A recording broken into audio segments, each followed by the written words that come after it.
Father, Lord, naot na sa ako ang pag-speak ka mo kagabion, giyaan mo ako o kabani ko mapasabot ang kanyang message niya ginagapilitan ako o sa iyo ako, Lord, i-claim sa akong kasing-kasing na para masabtan sa ako kung ano sa inyo kahatag ko.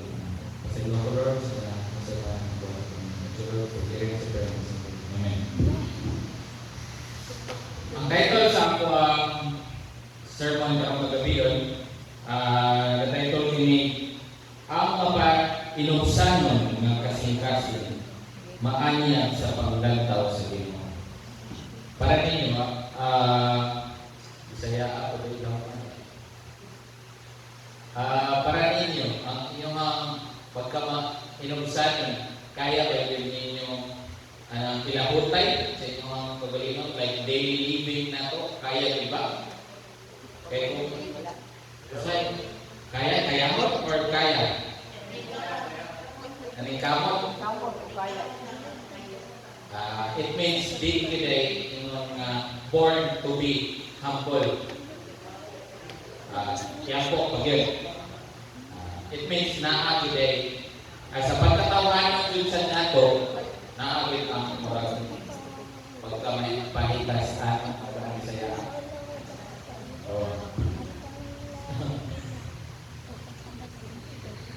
Kay karong adlaw gusto na ko isgutan ang sa kayano. Yan o yung timing kay siya pero murag kung kay sa murag nahitabo kung isa pa gahapon o gahapon today. Kaya na ako yung attack dito sa balay ko. Maraming girakrakan, pero para dili ko siya. Girakrakan ng istorya. Siya ako lang ko ba? Nakita ko dito kaligo, naray girakrakan dito sa istorya. Kaya lagi daw nalapas ni sa mga buhatan o nagimang sa kusina karon. Basta dahil na extension sa balay, kumato. Nanabot sa extension. Kanya, sa pagkaitabukaw na ang kanan dahil ko nung ako kailangan ibutangan dahil ko nung kusina karon. Kailangan na sa mga silingan. Niya pagkastorya pag yun, ano lang, kung ikaw tawhanin mo lang, di sabi ka magpugin mo, kailangan ko ka mabawas sa istorya. Kaya mama ganyan, nakabawas sa istorya, pero napungan ko dito ang ipapalamay, ilong sa ilong. Kaya kung singkaway na nila, sabong ko sa nila. Parang namanok ba? Kaya ako alam ko, kung magkatawanan ng minsan siguro, feeling ko parang patay dito. Kaya may kuwang lagi, sumpakay lagi. Pero baka ito siguro kung sumpakay. Naal lang, baka lagi. Gamay ra kay na kuan pagkaminsan pero kung ato kuan na istorya murag mo'y rason na mabuba atong pagalingon tungkol sa kanang lang na rason.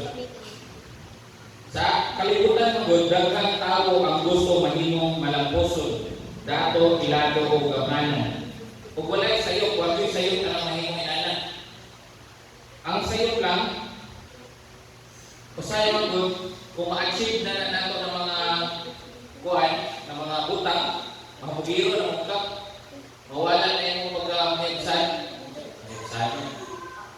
mapa-higong-sanan, humble, o mawala yung pagka-humble, kaya ang sunod na ba sa humble, doon na kayo sa hambog, di ba? Hambog naman ka, kaya darat na kayo ka dyan, kaya nakahuman na ka, or nakaya-achieve sa mga kinabuhi, na nakaya-sakyanan, na mga tao na niglabang na ng tao, yung lisan, kaya lagi na nakaya-sakyanan. Biro na kayo ba? Manay, sayop sa wanda. Makalimot pa yung ka sa Ginoo, napag yun na. Makalimot pa yung ka sa Ginoo, nakas sa hayangay sa kalibutan. Apa ng kamangturan, bisan doon sa makataas ang atong maabot sa kinabuhi, kinahanglan magpabili ng gihapon mapayong sana o ginatong pangingamutan na bisan maabot pa man sa ato ang murag kung sa ato ang kinabuhi maabot sa pinakababaw nandoy dapat mapay hambol ka na to. Kuya na Bisaya ay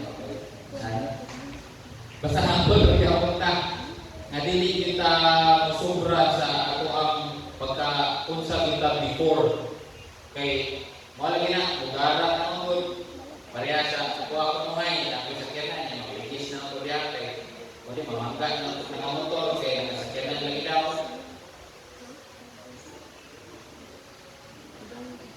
Kaya ang pagka mapainusan yung dili kahuyang, dili yun na mo ay rason na kuway kanang mahuyang ta, kapiusan ka, kay kapag ambal wala, magpasabot na ubos ka o walay bili. Nagpasabot kini nga maayo imong kasing-kasing o nasayod ka ang tanang panalangin nagikan sa Ginoo. O ato lang gyud naon na ang tanang jud nga panalangin bisan ako naman panalangin sa akong kinabuhi, panalangin sa tanan na nahitabo sa akong kinabuhi, makaingon jud ko nga gihatag siya sa Ginoo. Kay feeling nako before I was grabe kapariwara ang akong kinabuhi dito ga talagsimba, dito magsimbangan. Layo ko kayo na asa ka kung wala akong ikaw mag-sensitive, no? Nanana ba? Grabe kapariwara ang akong una-una. Muna, diba sa ako ang tanan ko, dagan siguro makarelate about inani, kanang grabe, murag tamak-tamakan na lang ka, if ever kanang humble din ang sobraan. Adunay mga kayo na kusog kaayo taon na kampo tungod kay lisod ang kinabuhi. Mihilak ta sa Ginoo sa dihang kapoy na ta, nasakitan o naglisod. Pero kung ma-okay usab ang tanan, usahay mahimong busy kaayo ta o hinahinay makalimot pagampo. Mao gina ang mga pili ko usahay nga kanang ako mismo ay pero di ko yung makalimot kaya bisan maligog kanina pagampo Lord. Pero naawit times manggod nga kanang murag sobraan kakaruhay, murag usahay tagaan yung nagproblema sa Ginoo, dili kay murag isa murag kanang itaw tagaan yung kanyang problema pareha sa to karon na grabe ang problema crisis sa kalibutan. Kay feeling na ko if ever nahitabo ang yun nga barato pag ang gasolina karon taas kay kong panglantaw sa mga kalimot kaya na ako yung kwarta na ulit kadaghan. Pero sa kuwara na ang I don't know sa inyong mga pagdira na parang ako murag mataas murag na adyo gihatag ang inyong mga problema para kanang bisag kakalimot sa iyaman kaya na ang times na makalimot yun na paday Ginoo kay lagi yahay pa kay ta di lang natin palayo na ako'y mga kailang kaya wala lang yun, wala sila nakasunod ko yung nasakay sa una na nag-complete pa ko nakastorya may batan lang siya ATS yun sila whole family kaya lagi daw ang mahatag o kanang mga kuwan sila kanang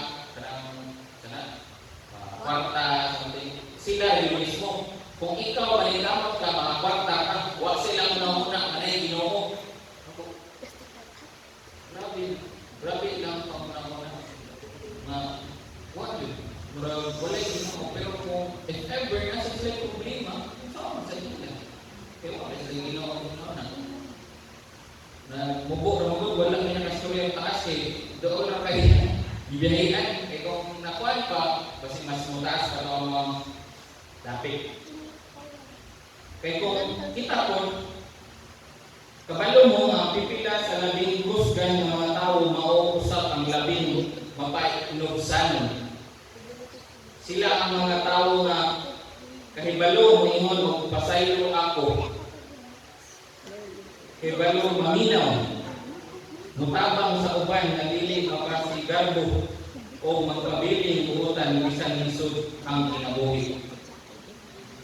Tinood yun na ako pinanapin na sa ako ang mga isang nahayangay naman sila karon kapay sa nang gyapon o sa ako hopefully maabot sa ako ang makaisuon kay wala naman yun mo na ganina po ambot lang di ko ganahan sa kuhan siguro sa gini na itabo sa mga pamilya kay grabe kayo ito matak-matak kuhan na kayo shaky yun diyo ka to ako nang pinabilin sa una ako'y sagoy ako na lang ito may nabilin siya rin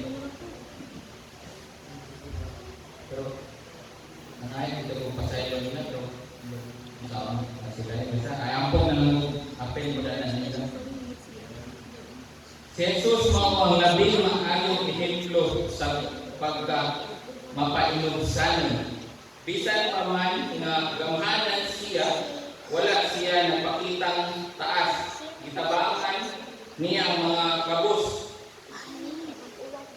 gilihok niya ang mga nasakitan o gihiguman niya ang ordinaryong mga tao unaw na kana kung si Jesus mapainusan kita usab kinahanglan mapainusan usay musulod ang garbo sa atong kasing-kasing na wala nato namati usay o mawagit na dapat mapainusan kita kung kita sunod sa will sa Ginoo kaya ang Ginoo gani grabe ang Bisaya na kapangyarihan gahom grabe ang gahom pero grabe pa siya mapainusan ang mga pagkatao kung atong text dahil makita sa James 4:6 ug ang Diyos supak sa mga mapangitaskon apan naghatag siya og grasya sa mga mapainusan sa akong hubog nga istorya ng kagabion inaawat natin na sabtan o akong napasabot o klaro ang kanang mga gihatag sa ako sa Ginoo o may gabi o happy midweek sa tanan.